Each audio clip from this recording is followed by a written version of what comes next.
Peggy 18.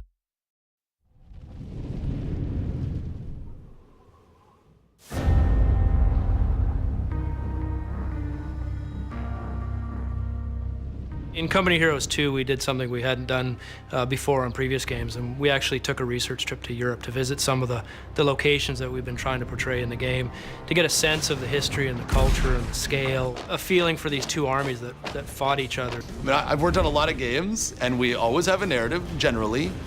Most of them, even when there's a seriousness to it, they're not quite as gritty or real as this one.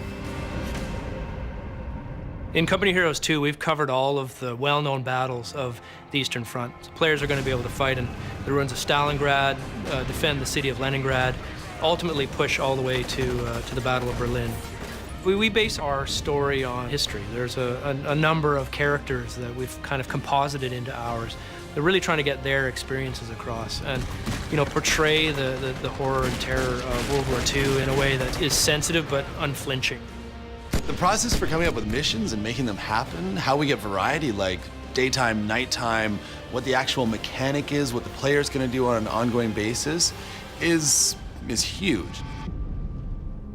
We've expanded quite a bit from Company of Heroes 1. We've got missions where you're leading a small group of snipers through a countryside, eliminating German officers. We've got a mission where you're sieging a castle. They actually fought with modern weapons at some of these places. So you had tanks and machine guns where you might typically think about knights and, swords. The campaign itself is based on, poring over history books, reading personal journals and records from soldiers.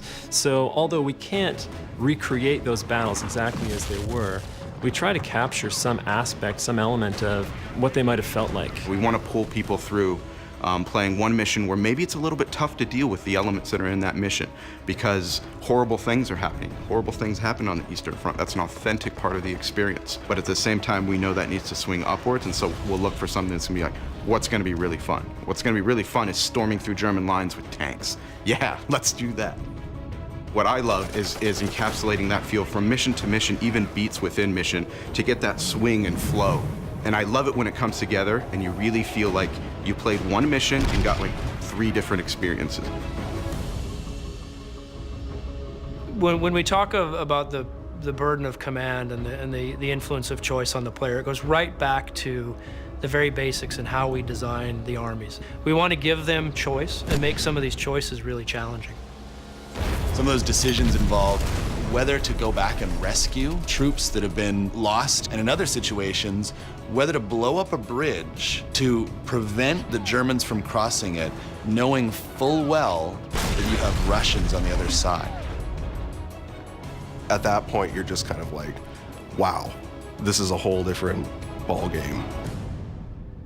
Theater of war really is something where we're trying to extend the experience and the ways in which you can play the game. And it's sort of just like, we know what happened in real life, so how did you handle it, and can you get the same result?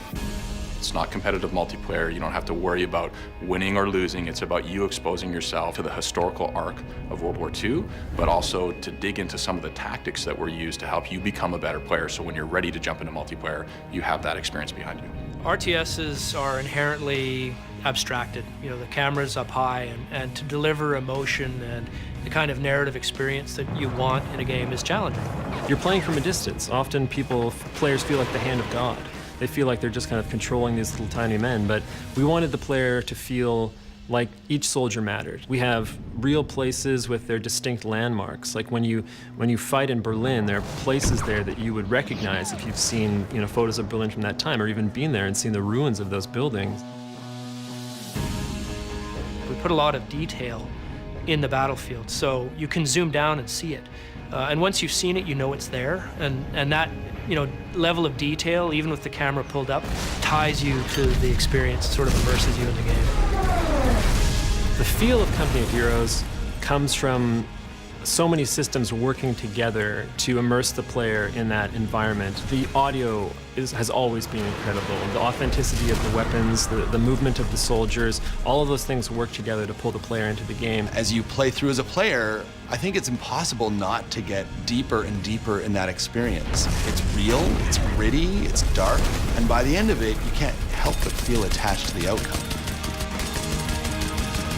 And I think the gamers are going to be very pleased when they get their hands on it.